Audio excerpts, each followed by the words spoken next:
This person is upside down by $165 million, if I'm doing my math correct. Yep. This person doesn't want to give up this property. You know what this person tells me? Leo, I'm not at fault. I'm not at fault. COVID, regulation, rising interest rates, changing laws. I was like, stop.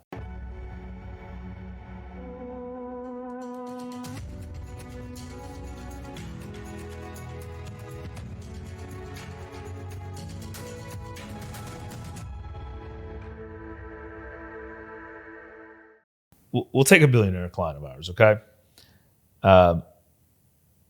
This person... Which one? right. This person has a $1 billion portfolio and literally owns blocks of the west side, east side, downtown. They're really paper rich. This person has invested in one project, $200 million. This project is worth $35 million. This person is upside down by $65 million, if I'm doing my math correct. Yep. This person doesn't want to give up this property. You know what this person tells me? Leo, I'm not at fault. I'm not at fault.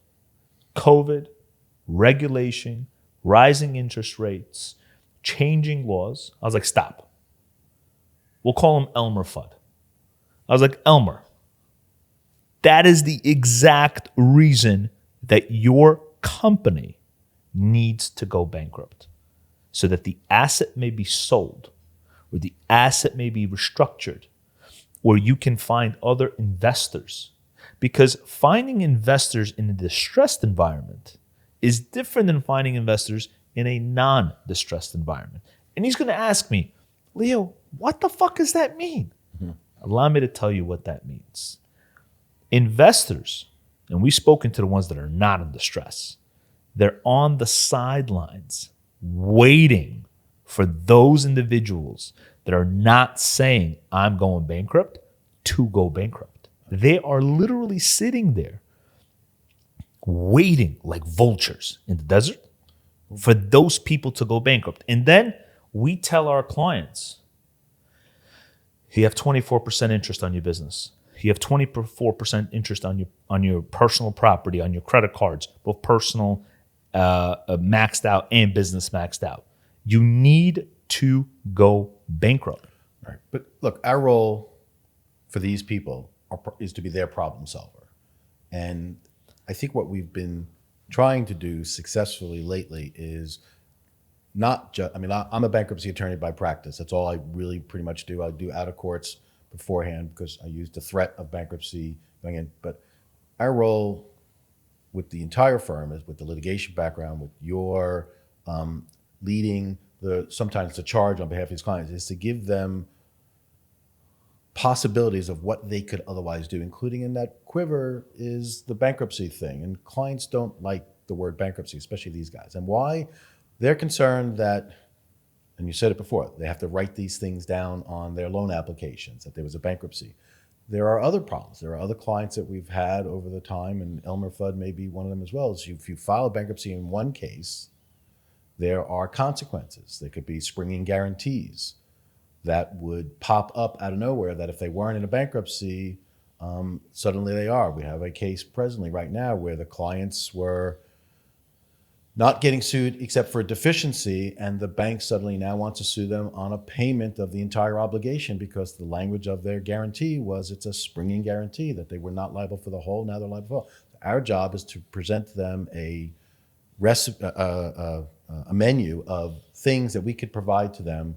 Bankruptcy, in our view, is a useful tool as long as we can psychologically move them to the point where, and it's not failure, as long as we can also get over the hurdle as to what are those consequences. But it takes a while, and I think the richer you are, the word bankrupt has a real negative connotation. It did when I started, even though people, including our current president, have been through bankruptcies for his corporations. Bankruptcy still isn't necessarily viewed only as a proper business tool. I think some successful businessmen And I've had clients over the years that had like anywhere from 25 to 50 strip malls across the metropolitan area who recognize that at the right moment, filing a bankruptcy is good for their business, because if they had negotiated leases at these malls when the market was high and suddenly the markets were changing and interest rates were changing, and if a tenant moves out, the new tenant in is not paying the same rent as the last one, suddenly they can't pay their mortgages. Well, if you can't negotiate with the bank, which is what you try, you threaten bankruptcy to get them to renegotiate. And if that doesn't work, you go into a bankruptcy and You negotiate. You negotiate. It's a useful tool, but I think a lot of people have trouble sometimes accepting it for that. And then if nothing else works, taking that next step isn't easy. But I think it can provide a stopgap. They just need to get comfortable with the concept. You know what's interesting? Elmer Fudd, he's like, Leo, figure out a way I don't go bankrupt, but figure out a way I can keep and negotiate with the lender. And I always tell them, look, I'm Houdini. And yes, you can tie my hands behind my back and put cement on my shoes and throw me in the water. But send me the keys. Yeah. The key is sometimes bankruptcy. And if you decide that you don't want to go bankrupt, then allow me to negotiate the disposition of the asset. Allow me to say. Before you go there, we got a partner who always says, and it's right, and I think it's useful for you when you do these kinds of meetings with clients, you don't threaten bankruptcy unless you're really prepared to do it. And so with these clients, it's been sometimes, and Elmer Fudd included, I think, getting him to understand that while we are recommending that he necessarily go bankrupt, he's got to give us the ability to sort of use that tool in our negotiations, because if he doesn't, and he doesn't allow us to put that on the table, it does tie our hands. Otherwise, we don't mind working with tied hands. We're great at escaping, but we need the keys. The whole point of a magic trick, if anybody wants to understand what the point of a magic trick is to make a elephant disappear in a room full of people. And the tool of bankruptcy sometimes can do that. But it has to be waved and it has to be wanded.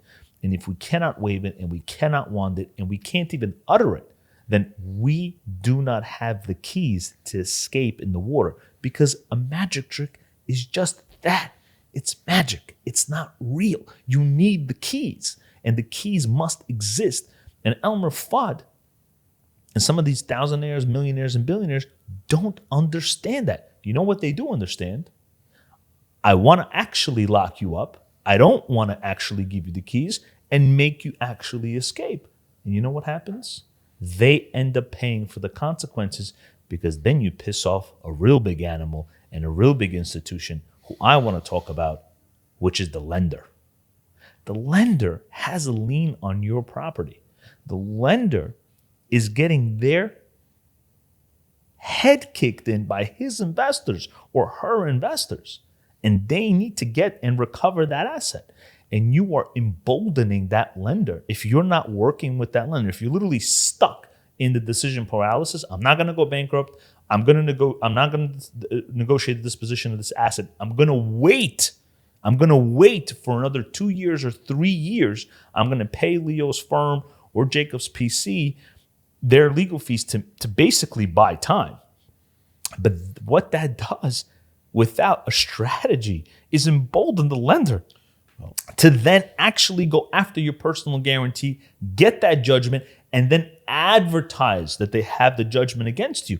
And that's what Elmer Fudd doesn't understand. Elmer Fudd doesn't understand that they're in default already, and that in the lender applications, I want to say this is very important. In those lender applications, Elmer Fudd is gonna have to say, I've defaulted on my loan. I was part and parcel of a foreclosure. There was a UCC sale.